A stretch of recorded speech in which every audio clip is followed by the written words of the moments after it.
àwọn tó lù ń jìbìtì wọ́n ṣe wá pọ̀ báyìí ṣọlá pé àti ìkó kan tán èmi ètò ti ń jáde àwọn tó lù ń jìbìtì lórí ọ̀rọ̀ ilẹ̀ èdè yìí ó ṣe wá pọ̀ báyìí bẹ́ẹ̀ ló ń kígbe no refund bẹ́ẹ̀ ló ń kígbe mi ò lè bá yín tuta because o mọ̀ pé ilẹ̀ ìjọba ní jìbìtì ló lù wọ́n.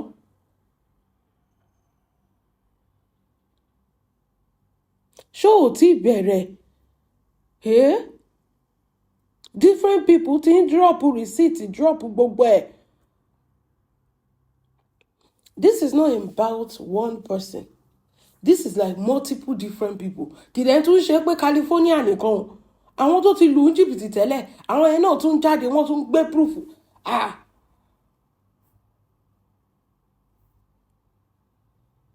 Hey. So a lot of people have been quiet. Ṣé báwọn tó sọ̀rọ̀ nìyẹn? Àwọn kan sì ń dúró pé okay a fẹ́ wo ibi táwọn tó sọ̀rọ̀ ibi tó máa já sí káwọn tó wá sọ tiwọn náà.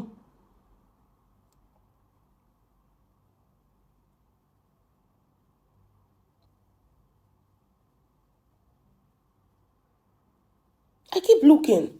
I was so confused. Àti kele ìtàn wọ́n ti gbé mi wá wọ́n ti gbé mi wá níwọ nìkan.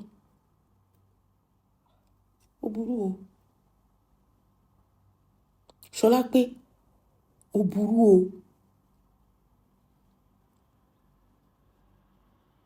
Ó dájú gan o. Ó dájú léèyàn o. Ó dájú léèyàn ìwọ ọmọbìnrin. Bọ̀ kí ló gbé mi kí ló fi kọ̀ ẹ́ láyà tó fi pé ṣó mọ̀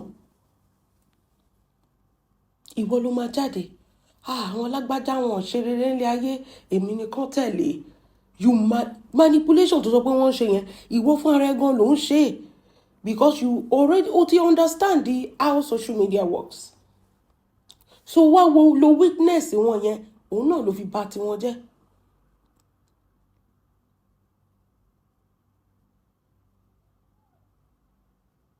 You came around telling them that other people are bad.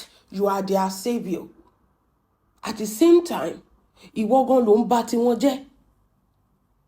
So when they leave other people and come to you thinking that everything you're saying is true, you use that and you take their money. No questions asked. Ó wá ní Ọlọ́run ló sọ pé kó ti tètè di speaker.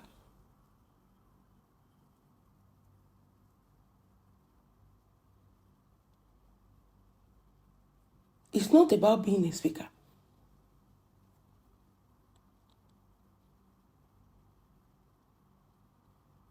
It's about you using speaking to silence these people. Òun lo speaker yẹn, ó tètè di speaker torí pé ó mọ̀ kó máa cast. So by the time tó bá ń ṣe pé these people will be terrorized to even speak up.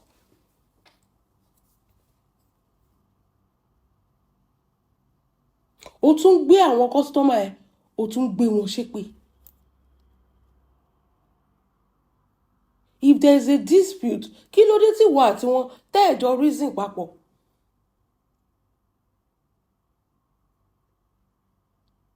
The same you tó jáde pé 3 years tẹ́ fi dáwọ́ 3 years máa fi dáwọ́ yín padà. It's still the same you tó tún gbé wọn ṣépè tó sọ pé wọ́n rán wọn wá ni. People work hard, give you their hard-earned money. You manipulated them, making them feel like outside is not safe. With you is safe. They trusted you with their hard-earned money. Ẹ wá sọ pé gbogbo pìtìpìtì ayé wá ń dé bá, ìgbà wo ni pìtìpìtì ayé ò ní dé bá? You let them believe you by manipulating them. Like bó ṣe wà òótọ́ ló gbé dání, bó ṣe wà kì í ṣe nǹkan tó ṣe kíní, bó ṣe wà kíní. It's all part of the game.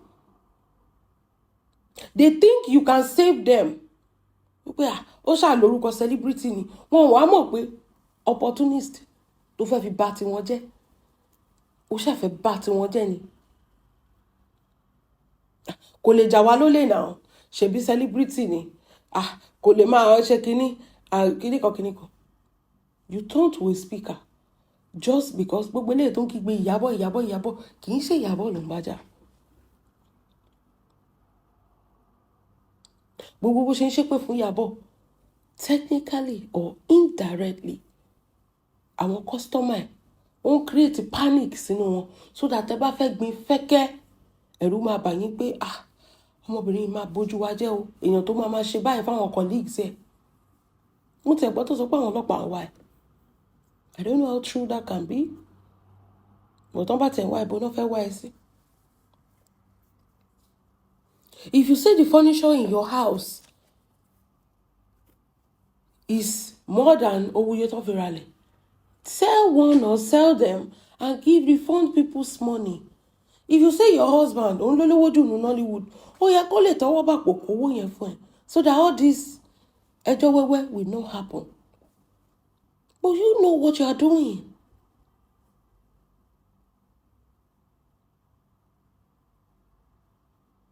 You know exactly what you are doing.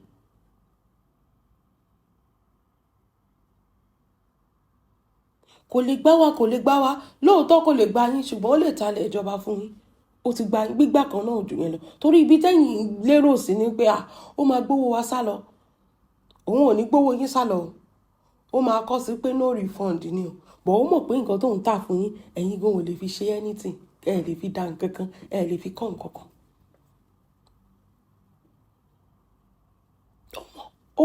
Ọmọ yẹn mọ̀.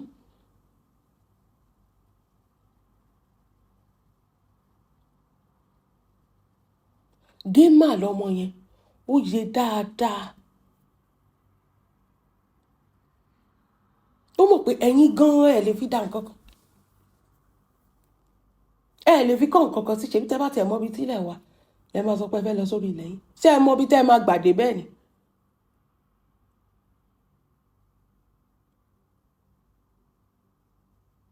She knows.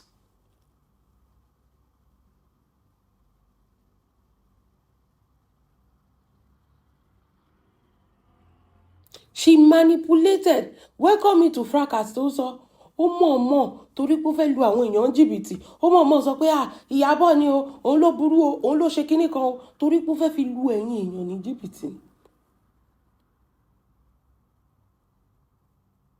Ọmọ yẹn mọ̀ nǹkan tó ń ṣe dáadáa.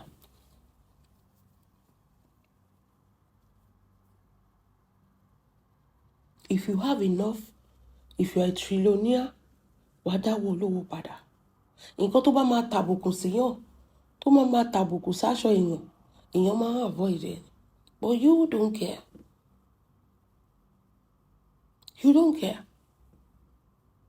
You don't care about your customers' relation. You don't care about them. You don't even care. Èèyàn tó sọ pé òun fẹ́ talẹ̀ ṣòro pé dùnú ẹ̀ gan ni. Ká tẹ̀ gbà pé wọ́n fẹ́ gbowó padà. What if they have a financial problem? Shebi used to claim you used to help people. What if that person have a financial problem? Maybe a health problem? Maybe children's educational problem? Or any financial crisis? And this is the way you can pull up for them. All you care about is yourself. So technically, you don't care about your customers.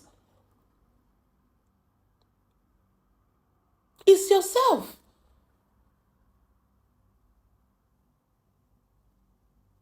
Refund ṣe wálé. Ilẹ̀ tó jẹ́ pé wọ́n appreciate. Wọ́n sanwó ilẹ̀ 3 years ago. Ilẹ̀ yẹn ti appreciate ìjọ yẹn lọ́nà. In fact, mo ní màlúù tó yọké. Ìdùnnú alápàtà nìyà.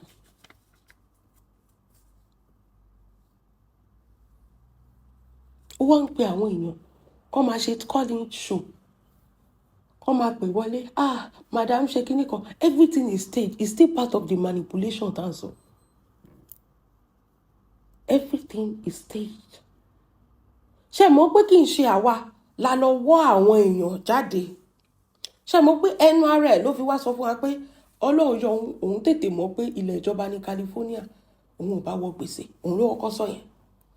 Àwọn èèyàn tó ralẹ̀ àwa kọ́ la lọ pè wọ́n jáde. Àwọn fún ara wọn ló jáde. Tó sọ pé ilẹ̀ táwọn ọ̀rá yìí o àwọn fẹ́ gba refund o kò fáwọn refund o. Àwa kọ́ la lọ pè wọ́n jáde. Àwọn ló reach out fún ara wọn. Wọ́n pọ̀ it's too much. Kì í ṣe California nìkan, àwọn tó ti rà tipẹ́tipẹ́ gan gbogbo wọn ló ń jáde. You telling people to be doing calling show just because you want people to still see you as káwọn míì tún lárí mọ́. Have you solved the one on ground, the problem on ground tó ń fa gbogbo kínní? Have you solved it? Ṣé o ti dáwọ́ àwọn olówó padà? So that the next people coming, okay, when there was an issue, you refunded the money and could sariwo, so they will be at peace. When you refuse to solve, a lot of people that came outside, Jibiti, you refuse to solve that problem. You refuse to refund them. Now, you are making calling show for people to be testifying that you are good. Solve something. Wọ́n ní tí gíbá wo lura tó kí ẹ̀ la máa kọ́kọ́ gbé kúrò. If you are trustworthy as you used to claim, refund these people's money. Let the new people coming know that, okay, if anything goes wrong, ibita we are safe. A lè rówó wa gbà padà. Then, gbogbo nǹkan tó ń sọ lórí social media, nobody will believe it. But you coming out, tó ń ṣépè fáwọn tó fẹ́ gba refund wọn. Cursing on them, screaming on them, not refunding them, telling them that they should go and be looking for customers for them. Ilẹ̀ táwọn gan ò tí ì fojú rí, àwọn ní kó lọ máa wá customer tó máa rà. Oní transfer of ownership nìkan ló lè ṣe. Make it make sense, Ṣọlápé. Make it make sense.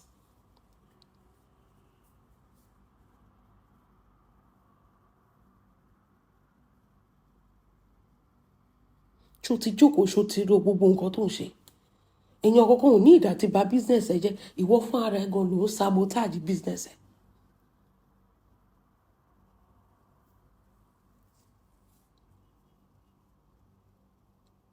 Everything that happened prior to you selling the land, you use manipulation. Ó fi talẹ̀, ó lè fowó ẹkún rajà ẹ̀rìn náà, ó dẹ̀ fẹ́ ní fọkànbalẹ̀. You sell lies to these people, making them feel like Queen Mother, ìkà ni wọ́n fẹ́ bá tiẹ̀ jẹ́ ni wọ́n máa gbá ẹ. Ṣé o mọ̀ pé sympathy ní Nigeria like? They use sympathy to buy land from you. Under manipulation náà ni gbogbo ẹ̀ wá.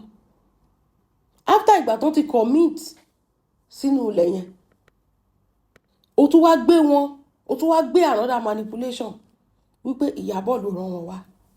Ìyábọ̀ máa rán wọn wá kán wá ralẹ̀ lọ́dọ̀ ẹ̀. Ó tún wá gbé manipulation pé wọ́n mọ̀ fẹ́ fi kíní yẹn tiẹ̀ sí trouble ni. No, it's not that. Kì í ṣe tó bá ra aṣọ táṣọ yẹn ò bá dá, you go back to the mall and return it. Nínú business profit and loss ti wà ńbẹ̀. Ilẹ̀ ò tẹ̀ kì í ṣe loss because ilẹ̀ appreciate sí ní every year. Tó bá dówó lówó padà, ilẹ̀ tó rà 10 million nísìnyí ó ti lè di 15. Gain yẹn tún ni, ṣebí 3 years ago ni.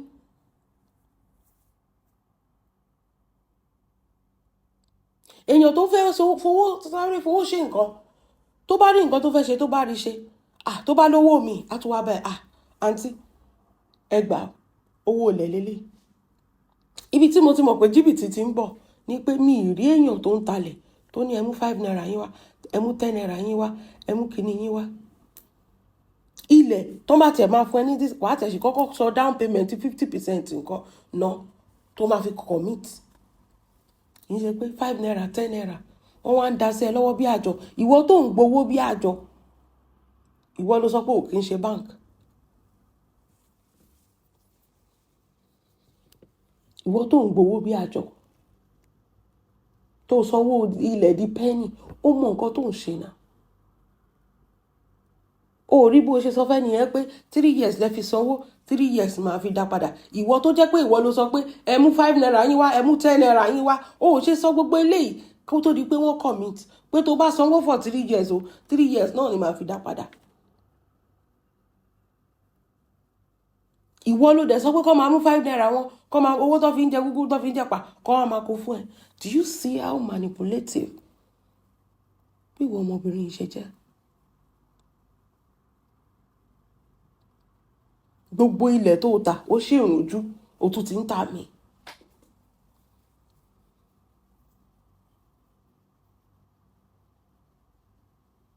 Ìyábọ̀ Òjó ló rán wọn, Ìyábọ̀ Òjó ló ṣe kinní kan ó tún ti ń tà mí. In the next 5 years we will still be in the same place.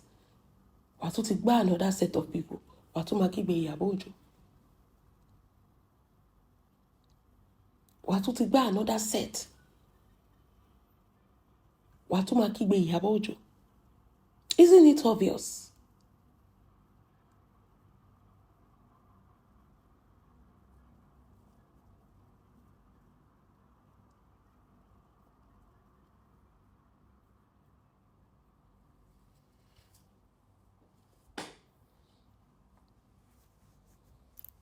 Mo ti fẹ́ béèrè nǹkan kan lọ́wọ́ Ṣọlá pé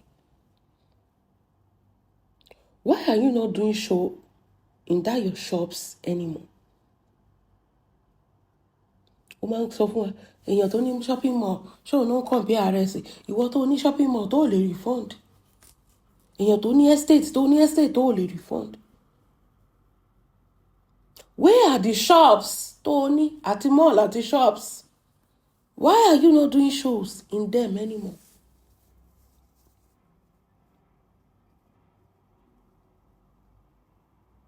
Why?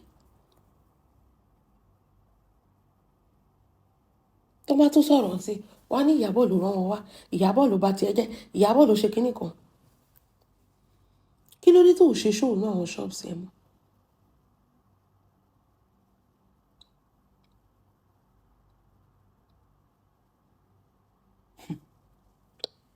I'm not going to say anything. Èmi kàn pé àkíyèsí yẹn sí. Because if you look deep, even look on the surface, don't even go deep, you know that something is just not right. And it's just a matter of time. I'm hearing somebody say that one more address ibi tó wà.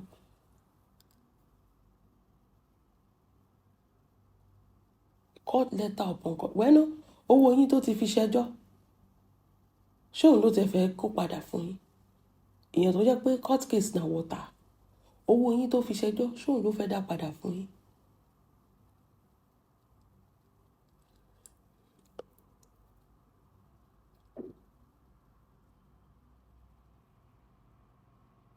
Ṣóun ló fẹ́ dá padà fún yín.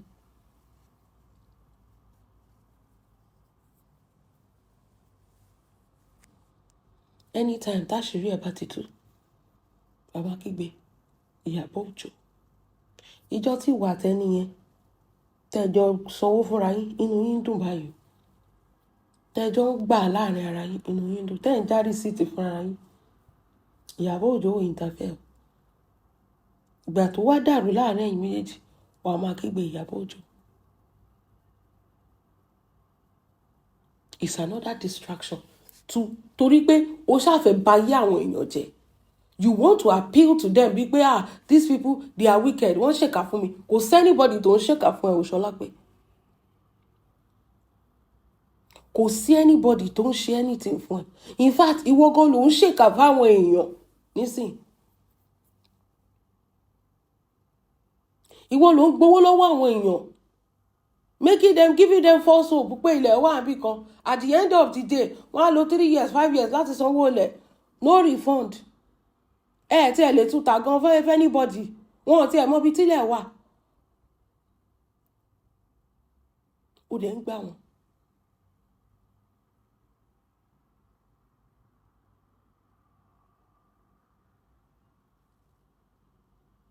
You know exactly what you are doing. You know what you are going to tell the public. Tí bá ṣáà ti sọ fún wọn tí mo ṣáà ń kígbe Ìyábọ̀ Òjó ṣe kíní, Ìyábọ̀ Òjó ṣe lé, Ìyábọ̀ Òjó ṣe, they will always believe. So when they believe that I'm under duress, they will sympathy náà fi ń ra lé lọ́dọ̀ ẹ̀. But the moment tó bá ti ká pé obìnrin yìí bóyá wọ́n ti mú wá lórí ilẹ̀ wa, aṣáà ti ń sanwó for how many years?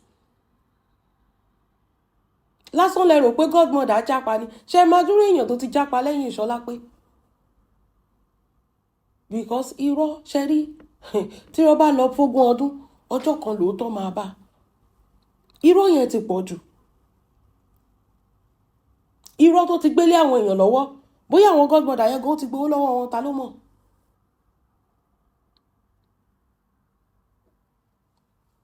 tó ní kálukú etí náà fi gbọ́ wọn ò fojú rí. mo lójoojú àlà àbòdọ́rùn alákejì tẹ́ ẹ̀ bá gbà láyé ẹ máa gbà lọ́rùn. tó bá fẹ́ gbin láyé ó máa ṣe kí ni, ó máa ká àwọn ọmọ ẹ̀ síta, ó máa ṣépè fún ẹ, ó máa gégùn ikú lé wọn lórí.